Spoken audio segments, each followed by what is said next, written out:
ஒன்று நீங்கள் கொறடாவை அணியிருக்கணும், இல்லை கொறடாவுக்கே உத்தரவு பிறப்பிக்கக்கூடிய கட்சியினுடைய தலைமை பொறுப்பில் யார் இருக்கா, தலைவர், பொதுச் செயலாளர் அவர்களை அணியிருக்கணும். அதன் அடிப்படையில் தான் அந்த விஷயமே நடந்திருக்கணும். நீங்கள் கொறடாட்ட பேசலை, நீங்கள் அந்த கட்சியினுடைய தலைமையில் பேசலை, நீங்கள் தனித்தனி நாடாளுமன்ற உறுப்பினர்களை அழைக்கிறீர்கள் அப்படின்னா முதல்ல அரசியல் ரீதியாக ஏன் இதுக்கு முன்னாடி இதெல்லாம் நடக்கலை அப்படின்னா எல்லாருக்கும் ஒரு அரசியல் புரிதல் இருக்கும். எப்போ நாடாளுமன்ற உறுப்பினரை கூப்பிட முடியும் அப்படின்ட்டு. டீலிமிட்டேஷன் நடந்தால் என்ன நடக்கிறதுக்கு வாய்ப்பு இருக்குது அப்படின்னா, சுருக்கமாக சொன்னால் எங்கெல்லாம் இன்னைக்கு பாஜக ஸ்ட்ராங்காக இருக்குதோ அங்கெல்லாம் நாடாளுமன்ற உறுப்பினர்களுடைய எண்ணிக்கை அதிகமாகும். இப்போ எதன் அடிப்படையில் அதிகமாகும், எப்படி அதிகமாகும் அப்படின்னு உள்ள போய் பார்த்தோம் அப்படின்னா, இதுக்கு மேல சேஞ்ச் வேணாம்னு 76ல ஃப்ரீஸ் பண்றாங்க. 76ல ஃப்ரீஸ் பண்றாங்க. அடுத்து 25 இயர்ஸ் 2001ல ஃப்ரீஸ் 2001ல ஃப்ரீஸ் பண்றாங்க. 26க்கு மேல நம்ம முடிவு பண்ணலாம். அடுத்து 26 வந்துருச்சு. 25 வருஷம். ஏன் அதை ஃப்ரீஸ் பண்ணாங்க அப்படின்றதான் கவனிக்க வேண்டிய விஷயம். ஒரு மனுஷனுக்கு ஒரு ஓட்டு, அப்ப இந்தியா முழுவதும் அதுதானே. அதன் அடிப்படையில் எல்லாருக்கும் சமமா கொடுக்கறதுல எந்த தவறுமே இல்லை அப்படின்ற மாதிரி எல்லாருக்கும் தோணும். இப்போ தமிழ்நாட்டை பொறுத்த வரைக்கும் இன்னைக்கு ₹1 நாங்கள் கான்ட்ரிபியூட் பண்ணோம்னா எங்களுக்கு நீங்கள் திருப்பி கொடுக்கறது 29 பைசா. இதே பீகார் ₹1க்கு ₹3, ₹4, ₹5 அப்படின்னு அவங்க அதிகமாக திரும்ப பெறுகிறார்கள். அப்போ அதுல ஏன் ஈக்குவேட் பண்ண மாட்டீங்கன்ற ஒரு கேள்வி இருக்குல்ல. நாடாளுமன்றத்தில் அவர்கள் அசுர பலத்தை காங்கிரஸ் திரும்ப ஆட்சியை பிடிப்பதுன்றது வாய்ப்பே கிடையாது. அப்படிப்பட்ட சூழல் தான் உருவாகி இப்ப காங்கிரஸுக்கு பயம் எங்க இருக்குன்னா அங்கதான் இருக்கு. காங்கிரஸ் கட்சிக்கு இப்போ இந்த டீலிமிட்டேஷன் அப்படின்றது ரொம்ப முக்கியமான ஒரு பிரச்சனை. எந்த வகையில ரொம்ப முக்கியமான பிரச்சனை அப்படின்னா, ஏற்கனவே 3 முறை ஆட்சியை இழந்து இன்னைக்கு அடுத்த முறையாவது 2029 நாடாளுமன்ற தேர்தலையாவது ஜெயிக்க முடியுமா அப்படின்ற ஒரு சூழல்ல இன்னைக்கு காங்கிரஸ் கட்சி இருக்கு.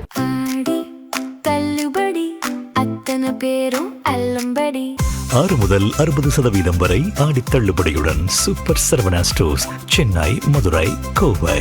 வணக்கம், இது அரண்சை. நான் தேவா பாஸ்கர். இன்னைக்கு நம்ம ஆசிஃபனா கூட பேச போறோம். வணக்கம். வணக்கம். காவிரி பிரச்சனைக்காக அனைத்து கட்சி கூட்டத்தை கூட்ட சொல்லி தமிழ்நாட்டில் இருக்கக்கூடிய எல்லா அரசியல் கட்சிகளும் குரல் கொடுத்தாங்க. அது கடைசி வரைக்கும் நடத்தப்படவே இல்லை. அப்படியான ஒரு நிகழ்வே நடக்கல. சட்டமன்றமும் தொடங்கிடுச்சு. அங்கேதான் ரைஸ் பண்ணி அதெல்லாம் பேசி முடிச்சுட்டாங்க. இப்படி இருக்கிற சூழல்ல டீலிமிட்டேஷன் தொடர்பான ஒரு பிரச்சனையை தாவேகா எழுப்புறாங்க. எழுப்பி ஒரு அனைத்து கட்சி கூட்டத்தை அவங்க ஏற்பாடு பண்ணாங்க. அது அனைத்து கட்சி கூட்டம்னு சொல்ல முடியாது, அனைத்து எம்பிக்கள் கூட்டம் அதை ஆர்கனைஸ் பண்ணியிருந்தாங்க. கிட்டத்தட்ட ஒரு 37 எம்பிக்கள் அதுல கலந்துக்கல. 20 பேர் தான் கலந்துக்கிட்டாங்க. தமிழ்நாட்டுல மொத்தமா சேர்த்து 57 பேர். அதுல 37 பேர் புறக்கணிச்சிருக்காங்க. தமிழ்நாட்டினுடைய ஒரு முதலமைச்சர் கூட்டிய ஒரு கூட்டம் அதை புறக்கணிச்சதை பார்க்க முடியாது. குறிப்பாக அந்த அப்ரோச்சே சரியில்லை. அவங்க நடந்து கொண்ட முறையே சரி கிடையாது. வெறும் எம்பிஸ்க்கு டைரக்டா லெட்டர்ஸை கொடுத்துருக்காங்க. கட்சிகள் கிட்ட கேட்கல. தமிழ்நாட்டில் இருக்கக்கூடிய அரசியல் கட்சிகள் கிட்ட எதுவுமே பேசல. யார் நாடாளுமன்றத்தில் இருக்காங்களோ அவங்களுக்கு டைரக்டா லெட்டர் அனுப்பியிருக்காங்க. இது ஒரு இப்படி ஒரு நடைமுறையே கிடையாது. இது மற்றவங்களை இழிவுபடுத்துற மாதிரி இருக்கு அந்த கட்சிகள் அப்படின்ற குற்றச்சாட்டம் முன்வைக்கப்பட்டது. இப்படி போயிட்டு இருக்கிற சூழல்ல ரொம்ப முக்கியமான ஒரு விஷயத்தை பிரவீன் சக்கரவர்த்தி இன்னைக்கு தாவேகா ஆட்சி அமைவதற்கு கிட்டத்தட்ட அந்த எம்பி டிக்கெட்டை கூட இவர் தான் கரெக்டா சொன்னாரு அப்படின்ற மாதிரி தான் கொடுத்துருக்காங்க. மாணிக்கம் தாக்கூருக்கு தலைவர் பதவி, ராஜ்யசபா உறுப்பினர். ஆமா, இவர் எம்பி பதவி. இது ரெண்டுமே கரெக்டா இவங்க 2 பேரும் முன்னாடியே சொன்னாங்க. போயிருந்தா இன்னும் கொஞ்சம் மினிஸ்டர்ஸ் கூட வாங்கியிருக்கலாம்ன்ற லெவலில் தான் காங்கிரஸ் பார்க்குது, அல்லது தலைமை பார்க்கறது கூட வச்சுக்கலாம். பிரவீன் சக்கரவர்த்தி அவர் ஒரு நிகழ்வுல பேசும்பொழுது அவரும் ஆனந்த் ஸ்ரீனிவாசன் அவரும் காங்கிரஸ் கட்சியில தான் இருக்காரு. காவிரி அப்படின்றது ஒரு சீசனல் இஷ்யூ. எப்படி சீசனுக்கு வேடந்தாங்கல் பறவை வரா மாதிரி சீசனல் இஷ்யூ. அது வருஷம் நம்ம பேசுவோம், அப்பப்போ பேசுவோம். ஆனா டீலிமிட்டேஷன் ஒரு மிகப்பெரிய பிரச்சனை. இதுல திமுக எஸ்கேப் ஆகுறாங்க. அவங்க பாஜகவோட ரகசியமாக போறதுக்கான அந்த பணியில இறங்கிட்டாங்க. அந்த குற்றச்சாட்டு காங்கிரஸ் இருக்க பலரும் வைக்க ஆரம்பிச்சிட்டாங்க. கார்த்திக் சிதம்பரம், மாணிக்கம் தாக்கூர், இப்போ ஆனந்த் ஸ்ரீனிவாசன், பிரவீன் சக்கரவர்த்தி உட்பட எல்லாருமே அதை வைக்க ஆரம்பிச்சிருக்காங்க. இப்படி பலரும் வைக்க ஆரம்பிச்சிட்டாங்க. காவிரிக்காக ஒரு கூட்ட சொல்லி பலரும் கேட்ட நிலையில அது நடக்கல. டீலிமிட்டேஷனுக்கு தான் அது நடந்திருக்கு. அது திமுக பாய்காட் பண்ணியிருக்காங்க. சிச்சுவேஷனே ஒரே குழப்பமா இருக்கு தமிழ்நாட்டுல. அரசியல் மாதிரியே இல்ல. நீங்க குழப்பமா இருக்குன்னு சொல்லும் போதுதான் எதுல இருந்து தொடங்குறதுன்னே தெரியல. ரெண்டுமே ரொம்ப அடிப்படையா ரொம்ப முக்கியமான ஒரு விஷயம். காவிரி இஷ்யூவாக இருக்கட்டும், இல்லை டீலிமிட்டேஷனாக இருக்கட்டும், இந்த இரண்டுலையும் இப்படிப்பட்ட அரசியல் நடக்குது அப்படின்னு யோசிக்கும் போது தான் ரொம்ப வருத்தமாகவே இருக்கு. யாரையுமே எடுத்துக்கலாம். அவங்களோட அப்ரோச்னு ஒன்று இருக்குது. அந்த அப்ரோச்சின் அடிப்படையில் உண்மையிலேயே இந்த பிரச்சனைகளுக்காக அவங்க யோசிக்கிறாங்களா, குரல் கொடுக்கணும்னு நினைக்கிறாங்களா, அந்த விஷயத்தை தீர்க்கணும், எதிர்கொள்ளணும், வெற்றி அடையணும்னு நினைக்கிறாங்களா அப்படின்னு பார்த்தீங்கன்னா இல்லை அப்படின்னு யோசிக்கும் போது தான் ரொம்ப வருத்தமா இருக்கு. இப்போ யாருக்கு ஸ்டேக் அதிகம் அப்படின்னு இருக்கு, யாரால அதை செய்ய முடியும்? இப்போ தமிழ்நாட்டை பொறுத்த வரைக்கும் வெறும் நம்ம திமுக மட்டும் நினைத்தால் இந்த விஷயத்தை ஸ்டாப் பண்ண முடியாது. டீலிமிட்டேஷனை ஸ்டாப் பண்ண முடியாது.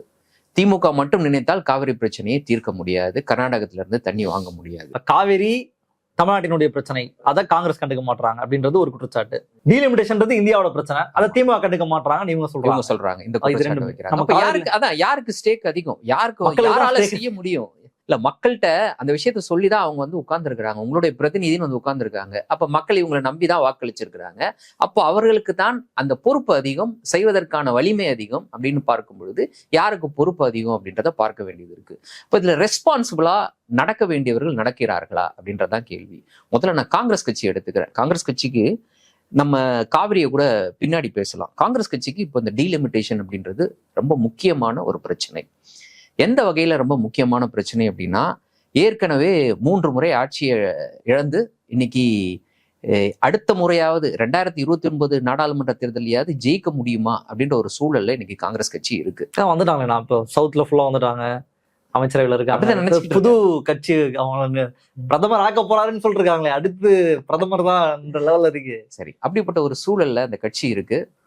டீலிமிட்டேஷன் நடந்தா என்ன நடக்கிறதுக்கு வாய்ப்பு இருக்கு அப்படின்னா, சுருக்கமா சொன்னா, இவர்கள் ஸ்ட்ராங்கா இருக்கக்கூடிய ஏரியா, அந்த ஏரியாவில் ஏற்கனவே இருக்கக்கூடிய நாடாளுமன்ற உறுப்பினர்களுடைய எண்ணிக்கை குறையும் அப்படின்றதான் காங்கிரஸ். இவர்கள் அப்படின்னா காங்கிரஸ் கட்சி ஸ்ட்ராங்கா இருக்கக்கூடிய ஏரியா, அந்த ஏரியால எல்லாம் அவர்களுடைய ரெப்ரசன்டேஷன், அதாவது நாடாளுமன்ற உறுப்பினர்களுடைய எண்ணிக்கையே குறையும். இப்ப தமிழ்நாட்டை பொறுத்த வரைக்கும் 39 அப்படின்னு இருக்கும் பொழுது அது 36 குறைக்கிறதுக்கு வாய்ப்பு இருக்கு. அதாவது டீலிமிட்டேஷனை காங்கிரஸ் முன்வைக்குதுல, இப்படித்தான் நடக்க போகுது அப்படின்ட்டு.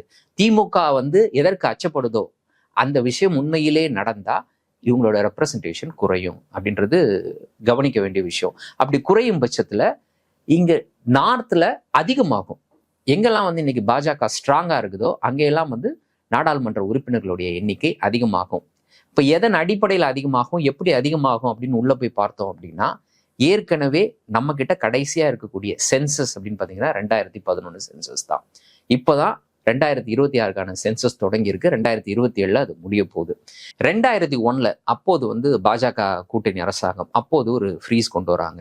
ஏன்னா 2001 ஏன் அந்த ஃப்ரீஸ் கொண்டு வர வேண்டிய தேவை வந்துச்சுன்னா, அதற்கு முன்னாடி 1976 டீலிமிட்டேஷனை ஃப்ரீஸ் பண்ணாங்க. அடுத்த 25 வருஷத்துக்கு செய்ய வேணான்ட்டு. அந்த ஃப்ரீஸ் முடியிற டைம்ல மீண்டும் ஒரு ஆனா அதுக்கு முன்னாடி 76க்கு முன்னாடி அப்பப்போ சேஞ்சஸ் நடந்துட்டே தான். 76 முன்னாடி 67 சேஞ்சஸ் நடந்துச்சு. அதாவது நம்பர்ஸ்ல, இந்த நாடாளுமன்ற உறுப்பினர்களுடைய எண்ணிக்கையின் அடிப்படையில சேஞ்ச் நடந்துச்சு. இதுக்கு மேல சேஞ்ச் வேணாம்னு 76ல ஃப்ரீஸ் பண்றாங்க. 76ல ஃப்ரீஸ் பண்றாங்க. அடுத்து 25 இயர்ஸ் 2001ல ஃப்ரீஸ் பண்றாங்க. 26க்கு மேல நம்ம முடிவு பண்ணலாம். அடுத்து 26 வந்துருச்சு. 25 வருஷம் ஏன் அதை ஃப்ரீஸ் பண்ணாங்க அப்படின்றதான் கவனிக்க வேண்டிய விஷயம். இப்போ நம்மள வழிகாட்டக்கூடியது நம்முடைய அரசியல் சாசனம். இந்த அரசியல் சாசனம் என்ன சொல்லுது அப்படின்னா, ஒரு மனிதன் ஒரு ஓட்டு ஒரு மதிப்பு அப்படின்னு சொல்லுது.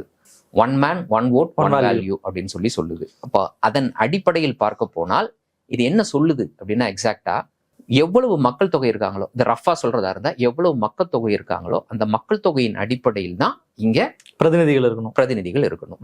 அப்போ உதாரணத்துக்கு சொல்ல போனா, இன்னைக்கு 100 பேர் இருக்காங்கன்னா, இந்த 100 பேர்ல எத்தனை சீட் இங்க ஒதுக்கப்படுதோ அத்தனை சீட்டின் அடிப்படையில் தான் இங்க வந்து மக்கள் தொகை பிரிக்கப்படணும். இப்போ ஒரு 10 சீட் ஒதுக்கப்படுது அப்படின்னா 10 பேருக்கு ஒரு தொகுதி அப்படின்ற மாதிரி ஒதுக்கப்படணும் அப்படின்ட்டு. இது வெளியில இருந்து பார்க்கும்பொழுது சரிதானே அப்படின்னு எல்லாருக்கும் தோணும். ஆமா, கரெக்ட். ஒரு மனுஷனுக்கு ஒரு ஓட்டு, அப்ப இந்தியா முழுவதும் அதுதானே, அதன் அடிப்படையில எல்லாருக்கும் சமமா கொடுக்கறதுல எந்த தவறுமே இல்லை அப்படின்ற மாதிரி எல்லாருக்கும் தோணும். அப்ப அதை அப்படியே இந்த பக்கமா கொண்டு வரலாம். என்னன்னா, இப்ப 3 ஸ்டேட் இருக்குல்ல, சவுத்துல 3 ஸ்டேட் இருக்கு. ரொம்ப முக்கியமானது பாத்தீங்கன்னா கர்நாடகா, தமிழ்நாடு அண்ட் தெலுங்கானா. இப்போ இவர்கள் இந்த வாதத்தை வச்சுக்கிட்டோம் அப்படின்னா, இப்ப இந்த 3 ஸ்டேட்டும் ஒட்டுமொத்தமாக இந்தியாவுக்கு கான்ட்ரிபியூட் பண்ணுதில்ல, இந்தியாவோட ஜிடிபிக்கு கான்ட்ரிபியூட் பண்ணுதில்ல. அந்த கான்ட்ரிபியூஷன் எடுத்துக்கிட்டோம்னா கிட்டத்தட்ட 20%. அந்த 20% கான்ட்ரிபியூஷன்ல இருந்து இவங்களுக்கு ரிவர்ஸா என்ன கிடைக்குது பாத்தீங்கன்னா, ரொம்ப சொற்பமான தொகை தான் கிடைக்குது. இப்போ தமிழ்நாட்டை பொறுத்த வரைக்கும் இன்னைக்கு 1 ரூபாய் நாங்க கான்ட்ரிபியூட் பண்ணோம்னா எங்களுக்கு நீங்க திருப்பி கொடுக்கறது 29 பைசா. இதே வந்து பீகார் 1 ரூபாய்க்கு 3 ரூபாய் 4 ரூபாய் 5 ரூபாய் அப்படின்னு அவங்க அதிகமாக திரும்ப பெறுகிறார்கள். அப்போ அதுல ஏன் ஈக்குவேட் பண்ண மாட்டீங்கன்ற ஒரு கேள்வி இருக்குல்ல. அப்ப அதுல நான் கொடுக்கறத நீ திருப்பி கொடு, நான் கொடுக்கறதுல இருந்து எனக்கு ஃபேரா கொடு, இல்லைன்னா சமமா கொடுன்னு நான் கேட்க முடியும். அப்போ நீங்க அதற்கு பதில் என்ன சொல்றீங்க அப்படின்னா, இந்தியா ஒற்றை நாடு, இங்கு ஏற்றத்தாழ்வாக நிலப்பரப்புகள் இருக்கு, ஏற்றத்தாழ்வாக மாநிலங்களினுடைய பொருளாதார சூழல் இருக்கு. அப்போ நீங்க இந்தியராக யோசிக்க வேண்டும். இந்தியராக யோசித்து உங்களுடைய கான்ட்ரிபியூஷன் நீங்க மற்ற மாநிலங்களுக்கு பிரித்து கொடுப்பதை நீங்க தப்பா பேசக்கூடாது. அவர்களும் இந்தியர்கள் தான்.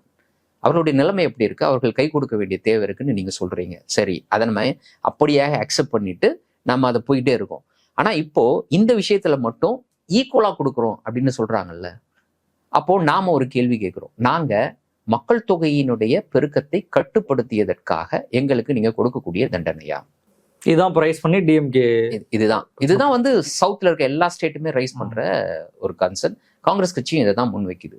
அப்போ மக்கள் தொகையின் அடிப்படையில் நீங்க பிரிச்சு கொடுத்தீங்க அப்படின்னா எங்களுடைய எண்ணிக்கை, நாடாளுமன்ற உறுப்பினர்களுடைய எண்ணிக்கை குறையும். ஏன் குறையும் அப்படின்னா, நாங்க 71, 76 அந்த சமயத்துல நீங்க என்ன பண்ணீங்க அப்படின்னா மக்கள் தொகையை கட்டுப்படுத்த வேண்டும்னு ஒன்றிய அரசு ஒரு முடிவு எடுக்குது.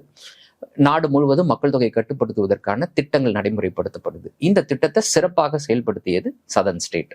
அதன் அடிப்படையில கடந்த ஒரு 50 ஆண்டுகள்ல மக்கள் தொகை வளர்ச்சி அப்படின்றது சதர்ன் ஸ்டேட்ல கம்மியா இருக்கு, கட்டுப்படுத்தப்பட்டிருக்கு. ஆனா நார்தன் ஸ்டேட்டை பொறுத்த வரைக்கும், குறிப்பா எங்கெல்லாம் பாஜக ஸ்ட்ராங்கா இருக்குதோ அந்த ஸ்டேட், உதாரணத்துக்கு பீகார், உத்தரப்பிரதேசம், மத்திய பிரதேசம், ராஜஸ்தான், இந்த மாதிரியான ஏரியாக்கள்ல மக்கள் தொகை கட்டுப்படுத்தப்படவில்லை. மக்கள் தொகை கட்டுக்கடங்காம வளர்ந்து இருக்கிறது. அப்போ கட்டுக்கடங்காம அங்க மக்கள் தொகை வளர்ந்திருக்கதன் காரணமாக 1 vote 1 value அப்படின்றத அப்ளை பண்ணோம் அப்படின்னா அவர்களுக்கு ஆட்டோமேட்டிக்கா என்ன வரும்? அதிகமாக நாடாளுமன்ற உறுப்பினர்கள் வருவார்கள். அப்போ தமிழ்நாட்டை பொறுத்த வரைக்கும், கேரளாவை பொறுத்த வரைக்கும், தெலுங்கானா, இங்க தமிழ்நாட்டுல 100 பேர் அப்படின்னா இங்க 10 பேர் ஆமா ரெப்ரசன்டேட்டிவ். உத்தரப்பிரதேஷ்ல 300 பேர் அப்படின்னா அப்ப 30 பேர் அவங்களை ரெப்ரசன்டேட்டிவ் அப்படி ஆயிரும். ஆமா.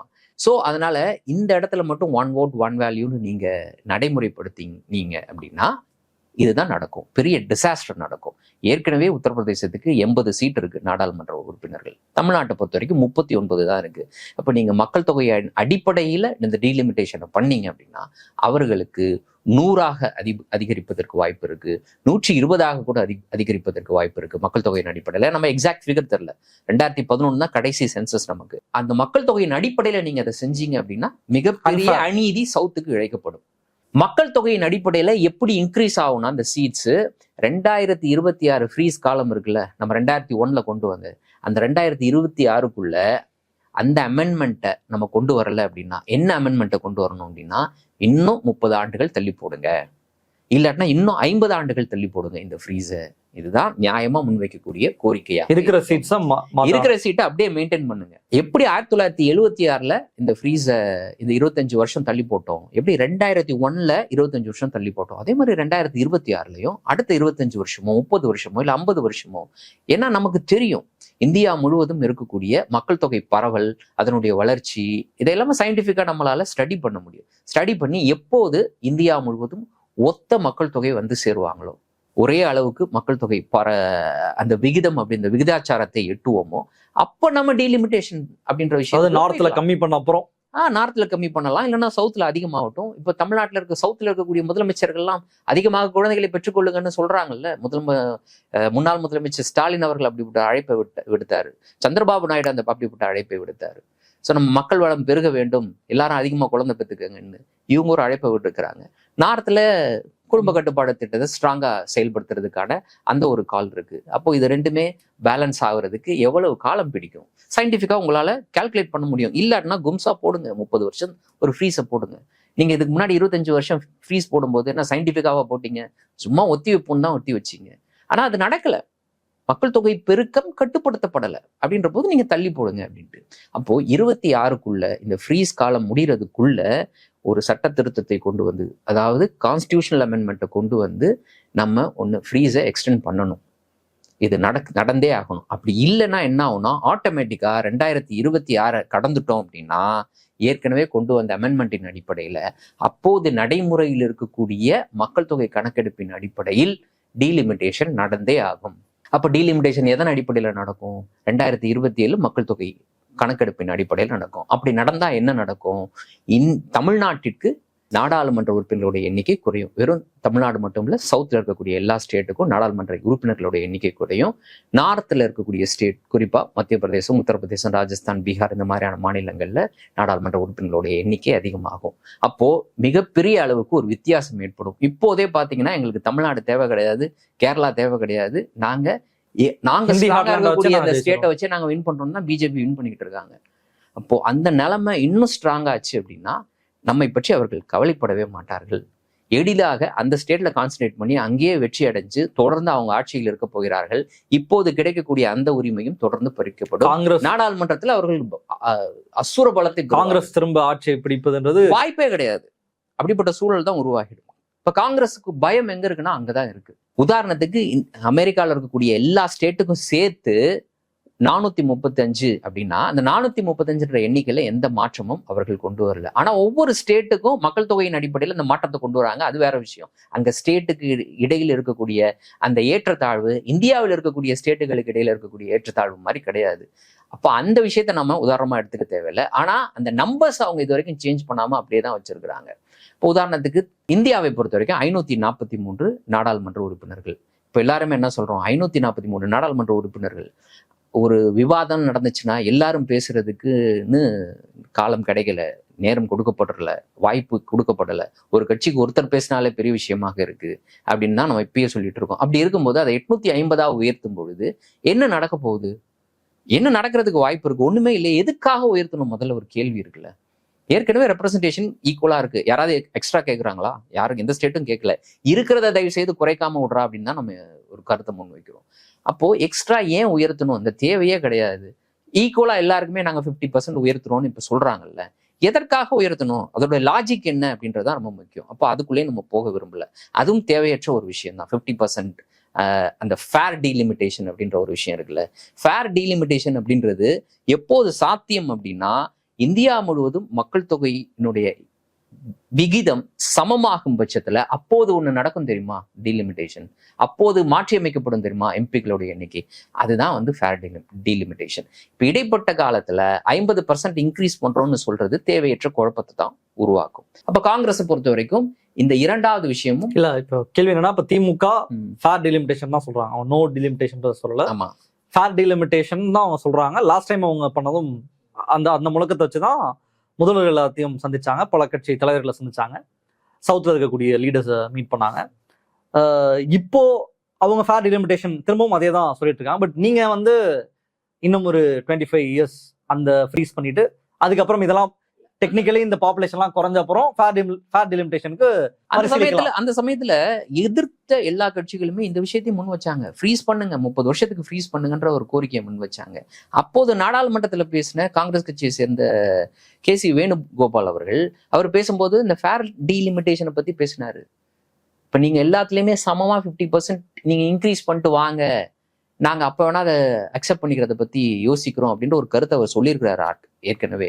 இன்னைக்கு எந்த ஃபேர் டீலிமிட்டேஷன் அப்படின்றதே தவறுன்னு காங்கிரஸ் சொல்லுதோ, அந்த காங்கிரஸ் கட்சியினுடைய பொதுச் செயலாளர் இருக்கக்கூடிய அவர் KC வேணுகோபால் அவர்கள் பேசுறது இன்னும் கூட இருக்குது. அவர் என்ன சொல்றாரு, அகிலேஷ் தான் தடுத்து என்ன சொல்றாங்க 50% இன்க்ரீஸ் அப்படின்றது அப்பதான் அவங்க சொன்னாங்க, நாங்க வேணா போய் மாத்திட்டு வந்துடுவோம், இதோ இப்ப போய் மாத்திட்டு வரோம், நீ ஏன் முதலே கொண்டு வரல, உன்னாலாம் நம்ப முடியாது. இப்படிதான் அந்த விவாதம் ஏப்ரல் மாசம் நடந்த விவாதம் போச்சு. ஆனா அடிப்படையா பார்க்கும் போனா இவங்க போய் 50% இன்க்ரீஸ் பண்றதுக்கான தேவையும் லாஜிக்கும் கிடையாது. தேவையற்ற ஒரு விஷயம் அது.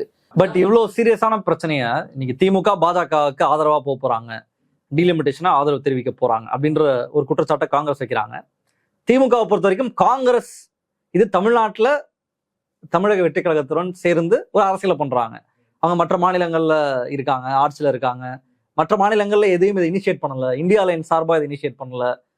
இதுக்கான ஒரு ஹானஸ்ட் ஒர்க்கை அவங்க போடல. டீலிமிட்டேஷனுக்கு அகேன்ஸ்டான ஒரு ஹானஸ்டான வேலையை இது வரைக்கும் காங்கிரஸ் செய்யவே இல்லை. தமிழ்நாட்டுக்கு வந்து டீலிமிட்டேஷன் பத்தி யாரும் ஆதரவு தெரியக்கூடாது அதை மட்டும் சொல்லிட்டு ராகுல் காந்தி போயிட்டாரு, காவிரியை அட்ரஸ் பண்ணல. தமிழ்நாட்டுல திமுகவுக்கு ஒரு செக் வைக்கணும், அதை மட்டும் தான் அவங்களுடைய நோக்கமா இருக்கு. மத்தபடி அவங்களுக்கு எவ்வளவு ஒரு குறுகிய அரசியல் அப்படின்னு நம்ம பார்க்க வேண்டியது காங்கிரஸ் செய்யறது. ஆமா, காங்கிரஸ் செய்யறது மிக முக்கியமான ஒரு குறுகிய ஒரு அரசியல் தான் இது. இப்ப இன்னைக்கு காங்கிரசினுடைய வழிகாட்டுதல் இல்லாம இன்னைக்கு தாவேகா நாடாளுமன்ற உறுப்பினர்கள் கூட்டத்தை கூட்டியிருக்கவே கூட்டியிருக்காது. ஏன்னா இதுக்கு அவங்களுக்கு முன்னாடி- நாடாளுமன்ற உறுப்பினர்களே இல்ல. இதுக்கு முன்னாடி மாணிக்கம் தாக்கூர் அவரிடம் இந்த கேள்வி எழுப்பப்பட்டது. ஏன் வந்து இந்தியா அலையன்ஸ்ல நீங்க வந்து தாவேகாவை சேர்க்கல அப்படின்னு கேட்கும் பொழுது, நாடாளுமன்ற உறுப்பினர்கள் இருக்கக்கூடிய கட்சிகளை மட்டும்தான் நாங்க இப்ப சேர்த்திருக்கோம். எதிர்காலத்துல இவங்க 2029 தாவேகா போட்டிட்டு நாடாளுமன்ற உறுப்பினர்கள் வரும் பட்சத்துல அப்போது இந்தியா அலையன்ஸ்குள்ள தாவேகாவை சேர்ப்பதை பற்றி நாங்க சிந்திப்போம், யோசிப்போம், இல்லைன்னா சேர்ப்போம் அப்படின்ற மாதிரி கருத்து அவர் சொன்னார். இப்ப நாடாளுமன்ற உறுப்பினர்களை வைத்துத்தான் வந்து இதை எதிர்க்க முடியும். அதை அவர் முன்கூட்டியே சொல்லியிருக்கிறாரு. இப்ப நாடாளுமன்ற உறுப்பினர்கள் யார்கிட்ட உண்மையிலேயே நீங்க ஃபேரா எதிர்க்கிறீங்க, இதை எதிர்க்கணும் அப்படின்னு ஒரு முடிவு எடுத்திருக்கீங்க, இந்தியாவை காப்பாற்றணும், இல்ல குறைந்தபட்சம் நாங்க அடுத்த முறை ஆட்சிக்கு வரணும் அப்படின்ற அடிப்படையில் இருந்தாலும் கூட நீங்க திமுகவை இப்படியாக அவங்க திமுகவோட சொல்ற அந்த வார்த்தையில சொல்ற முதுகுல குத்திட்டு போயிருக்க மாட்டீங்க. இல்லைன்னா திமுகவை இப்படியாக நீங்க ஹேண்டில் பண்ண மாட்டீங்க, பண்ணியிருக்க மாட்டீங்க. ஏன்னா திமுக கிட்ட நீங்க எதிர்பார்க்கக்கூடிய எம்பிஸ் இருக்கிறாங்க. இல்லாட்டினா இதை ஃபேராவது நீங்க ஹேண்டில் பண்ணியிருப்பீங்க. இல்லைன்னா தாவேக்கா இதை ஃபேரா ஹேண்டில் பண்ணக்கூடிய வகையில நீங்க அவர்களை வழி நடத்தியிருப்பீங்க. இப்ப தமிழ்நாட்டை பொறுத்த வரைக்கும் காவிரி பிரச்சனை ஒரு மிகப்பெரிய பிரச்சனை. மேகதாதுல அணை கட்டக்கூடாது அப்படின்றது எல்லா கட்சிகளினுடைய ஒருமித்த கருத்தாக இருக்கு. அனைத்து கட்சி கூட்டத்தை கூட்டுங்க அப்படின்னு சொல்லி சொல்றோம். அனைத்து கட்சி கூட்டத்தை இதுவரை கூட்டாத தாவேகா அரசு திடீர்னு பாத்தீங்கன்னா நாங்க டீலிமிட்டேஷனுக்காக நாடாளுமன்ற உறுப்பினர்களுடைய கூட்டத்தை கூட்டுறோம், அதற்கு பேர் அவங்க அனைத்து கட்சி கூட்டம்னு வைக்கிறாங்க. ஃபர்ஸ்ட் ஆஃப் ஆல் நான் உங்ககிட்ட ஒரு கேள்வி கேட்கிறேன். நாடாளுமன்ற உறுப்பினர்கள் ஒரு கட்சியில் இருக்கிறாங்க, அவங்க நாடாளுமன்றத்தில் எப்படி செயல்பட வேண்டும் அப்படின்ற உத்தரவு எப்படியாக யார் மூலமாக பிறப்பிக்கப்படுகிறது?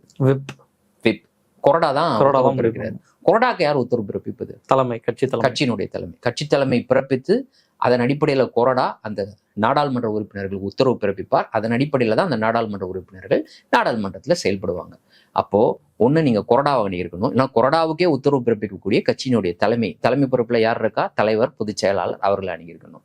அதன் அடிப்படையில் தான் அந்த விஷயமே நடந்திருக்கணும். நீங்க கொறடாட்ட பேசல, நீங்க வந்து அந்த கட்சியினுடைய தலைமையில பேசல, அவங்களுக்கு நீங்க நாடாளுமன்ற உறுப்பினர்கள் தன்னிச்சையாக வீட்டுல இருந்து கிளம்பி போய் எம்பிஐ உட்கார்ந்தாங்க, அவங்களே முடிவெடுப்பாங்க அப்படின்ற மாதிரி மைண்ட் செட்ல நீங்க தனித்தனி நாடாளுமன்ற உறுப்பினர்களை அழைக்கிறீர்கள் அப்படின்னா, முதல்ல அரசியல் ரீதியாக ஏன் இதுக்கு முன்னாடி இதெல்லாம் நடக்கல அப்படின்னா, எல்லாருக்கும் ஒரு அரசியல் புரிதல் இருக்கும். எப்போ நாடாளுமன்ற உறுப்பினரை கூப்பிட முடியும் அப்படின்ட்டு. இப்போ சட்டமன்றத்தை எடுத்துப்போம். சட்டமன்ற உறுப்பினர்களை மட்டும் நீங்க தனித்தனியா அனுப்பிச்சிங்கன்னா சட்டமன்ற உறுப்பினர்கள்லாம் வந்து ஒரு அனைத்து கட்சி கூட்டத்துல கலந்துக்க முடியுமா?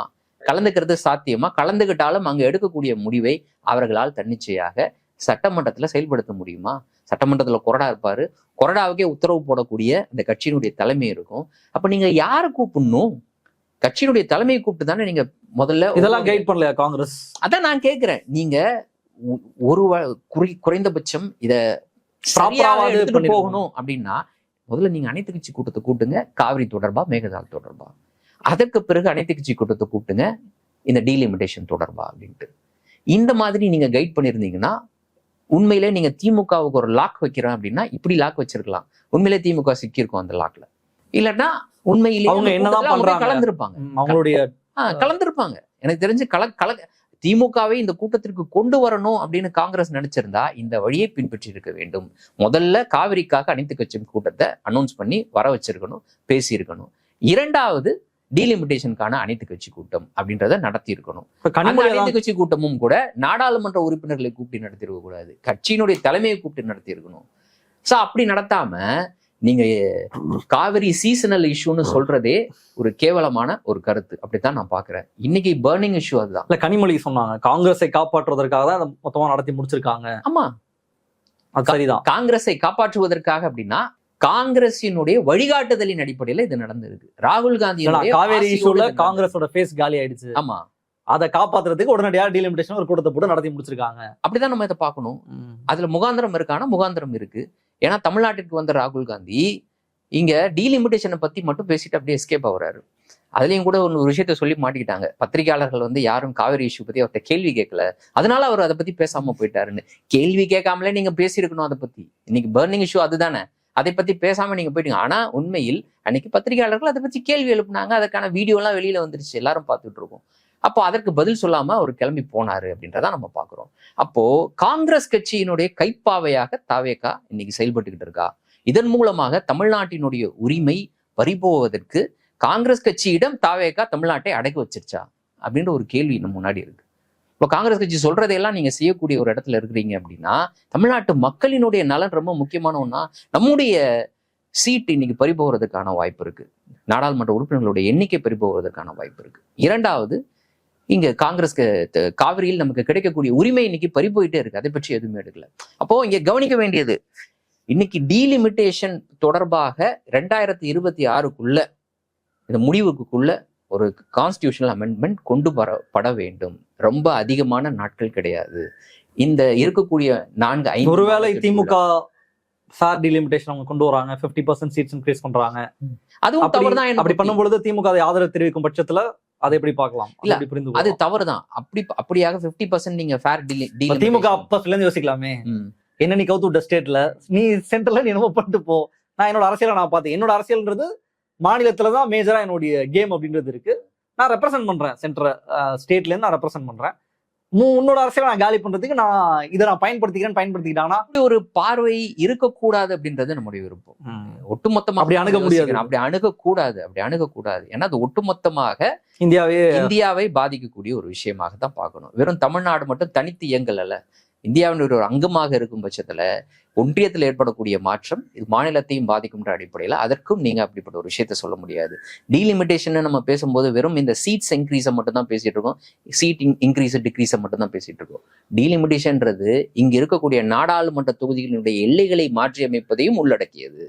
இப்ப லாஸ்ட் டைம் ஏப்ரல் மாசத்துல கொண்டு வரப்பட்ட அந்த டீலிமிட்டேஷன் கமிட்டி தொடர்பாகவும் திமுக ஸ்ட்ராங்கான பல கருத்துக்களை முன் வச்சது. இந்த கமிட்டியில யார் இருப்பா அப்படின்னு சொன்னாங்க அப்படின்னு பாத்தீங்கன்னா, உச்ச நீதிமன்றத்துல இருந்து ஓய்வு பெற்ற நீதிபதி, அப்புறம் நம்ம ஞானேஷ்குமார் அவர்கள், அப்புறம் ஞானேஷ்குமாரால் பிரதிநிதியாக அனுப்பப்படக்கூடிய நபர், அப்புறம் ஸ்டேட்டை சேர்ந்த எலெக்ஷன் கமிஷனர் அப்படின்னு சொன்னாங்க. இதை தான் திமுக பயங்கரமா எதிர்த்தாங்க. இப்ப நீங்க சொல்றவங்க எல்லாருமே ஸ்டேட்லோட ரெப்ரசன்டேஷன் இல்லாம, இல்லைன்னா ஃபேரான ரெப்ரசன்டேஷன் இல்லாம உங்களால் நியமிக்கப்படக்கூடிய நபர்கள். இவர்கள் டீலிமிட்டேஷன் அப்படின்ற ஒரு விஷயத்தை இங்க செஞ்சாங்கன்னா, இந்த ஜெரி மேண்டரிங்ன்ற ஒரு வார்த்தை இருக்கு பாலிடிக்ஸ்ல. அது என்னன்னா, எந்த ஒரு கட்சி அதிகாரத்தில் இருக்கோ அந்த கட்சி இங்க நாடாளுமன்ற தொகுதிகளையோ இல்ல சட்டமன்ற தொகுதிகளையோ மாற்றி அமைக்கும் பொழுது அவர்களுக்கு சாதகமாக இந்த எல்லைகளை மாற்றி அமைத்துப்பாங்க. இது எங்க நடந்துச்சு அப்படின்னா, கடந்த காலத்துல காஷ்மீர்ல நடந்துச்சு, அதுக்கு பிறகு சமீபத்துல அஸ்ஸாம்ல நடந்துச்சு. இப்போ இங்கெல்லாம் நடந்ததினுடைய ஒரு முன்னுதாரணம் நமக்கு இருக்கு. அதே மாதிரி தமிழ்நாட்டிலையும் கேரளாலையும் ஏன் தெலுங்கானா ஆந்திர பிரதேசத்துல அவங்க செய்வதற்கு வாய்ப்பு இருக்கான்னு கேட்டீங்கன்னா 100% வாய்ப்பு இருக்கு. அதையும் திமுக எதிர்த்தது. அப்ப இன்னைக்கு அதை எப்படி பார்க்க போகிறார்கள்ன்ற ஒரு கேள்வி இருக்கு. அப்ப நாளைக்கு இங்க அதான் 2 விஷயம் சொல்லுவாங்க. லாஸ்ட் டைம்ல இந்தியா அலைன்ஸ் ஒன்று இருந்துச்சு, எல்லா கட்சியும் ஒரே இடத்துல இருந்தாங்க, நடுவுல இங்க ஒரு புது அரசியல் சூழல் மாதிரி மொத்தமா கொலாப்ஸ் ஆயிடுச்சு எல்லாம். அப்ப காங்கிரஸ் கட்சி எப்படி ஒரு குறுகலா இந்த விஷயத்தை, தமிழ்நாட்டுல ஏற்பட்ட அரசியல் மாற்றத்தை எப்படி குறுகலா பார்த்துச்சு அப்படின்றதுக்கான ஒரு உதாரணம் தான். அதனால இப்ப ஏற்பட்டிருக்கக்கூடிய ஆசைப்பட்டு வெறும் 2 அமைச்சருக்கு ஆசைப்பட்டு, அமைச்சரவையில 2 பேருக்கான இடத்திற்காக ஆசைப்பட்டு, தேசிய அளவுல நாட்டினுடைய நலன் அந்த காங்கிரஸ் கட்சியினுடைய நலனே. ஏன்னா காங்கிரஸ் கட்சிக்கு ரொம்ப ஸ்ட்ராங்கான ஒரு அலைன்னு பார்த்தா டிஎம்கே. காங்கிரஸ் கட்சியினுடைய லாங் டைம் அலை, ஸ்ட்ராங்கான அலை, தத்துவார்த்த ரீதியாக பார்க்க போனா, கொள்கை ரீதியாக பார்க்க போனா ஒரு ஸ்ட்ராங்கான அலை. அது மாதிரி மற்ற கட்சி மாதிரி உடனடியாக டைவ் அடிக்காத அலை. இந்த மாதிரியான ஒரு ஸ்ட்ராங்கான ஒரு கட்சியை நம்ம விட்டுட்டு வெளியில வரோமே, இதோட இம்ப்ளிகேஷன்ஸ் எப்படி இருக்கும் எதிர்காலத்துல? ரொம்ப எதிர்காலம்லாம் போக தேவையில்லை, இன்னும் 2-3 வருஷத்துல நடக்க போகுது. அப்புறம் டீலிமிட்டேஷன் இன்னும் 2-3 மாசத்துல நடந்தாகணும். இவ்வளவு விஷயங்களை கூட யோசிக்காம ஒரு ஒரு ஒரு குறுகலான ஒரு எண்ணத்துல இப்படிப்பட்ட ஒரு முடிவை ஒரு தேசிய கட்சி எப்படி எடுத்துச்சு அப்படின்னு யோசிக்கும் பொழுது, ஏன் அந்த கட்சி கடந்த 3 தேர்தல்களில் தோற்று போனது அப்படின்றதுக்கான பதில் அதுல இருக்கு. அப்படித்தான் நம்ம அதை புரிஞ்சுக்கணும். அப்போ இன்னைக்கு திமுகவை தனிமைப்படுத்துகிறேன், திமுகவை நான் மக்கள் மத்தியில அம்பலப்படுத்துகிறேன் அப்படின்னு நீங்க ஒரு பக்கமா ஒரு அரசியலை நடத்துறதும், நாங்க அப்படி கிடையாது, நாங்க நான் எங்களோட ஸ்டாண்ட்ல உறுதியாக இருக்கிறோம், அதை ப்ரூவ் பண்றதுக்காக திமுக சில வேலைகளை செய்யறதும் அப்படின்றது ஒரு அக்லியா தான் இருக்கு இந்த பாலிடிக்ஸ். இது காங்கிரஸால் தூண்டப்பட்டு நடக்கக்கூடிய ஒரு விஷயம் தான். அப்படிதான் பார்க்கணும். அதற்கு திமுக எதிர்வினை ஆற்றுகிறது அப்படின்னு தான் நம்ம அதை பார்க்கணும். ஆனா இந்த பாலிடிக்ஸ் ரொம்ப அக்லியா இருக்கு. இந்த அக்லியான பாலிடிக்ஸை தொடங்கினது காங்கிரஸ். அப்ப காங்கிரஸ் தான் இதை முடிச்சும் வைக்கணும். இப்போ சமீபத்துல நடைபெற்ற இந்தியா கூட்டணியில கலந்து கொண்ட எல்லோருமே காங்கிரஸ் கட்சியிடம் வைத்த அந்த கேள்வி, முக்கியமான கட்சிகள் எல்லாமே ஏன் வந்து திமுகவை நீங்க அழைக்கல, இல்லைன்னா ஏன் திமுகவை உள்ள கொண்டு வரணும், இல்லைன்னா திமுக எப்படியாவது உள்ள கொண்டு வரணும் அப்படின்ற மாதிரி அவங்களோட விருப்பத்தை தெரிவிச்சாங்க. ஏன்னா அவங்களுக்கு ஒரு தேச நலன் பற்றி, இல்லைன்னா ஒட்டுமொத்தமாக இந்த செனாரியோ பற்றியான ஒரு புரிதல் இருக்கு. இப்போ காங்கிரஸ் கட்சிக்கு தான் இது அதிகமாக இருக்க வேண்டும் அப்படின்ற பட்சத்துல காங்கிரஸ் கட்சி இப்படியாக செயல்படுது அப்படின்னு பார்க்கும் பொழுது, அதுவும் அவங்களுடைய மாணிக்கம் தாகூர், அப்புறம் பிரவீன் சக்கரவர்த்தி, இவர்களையெல்லாம் வைத்து தமிழ்நாட்டுல அரசியல் நடத்ததை பார்க்கும் பொழுது ரொம்ப காமெடியா இருக்குது.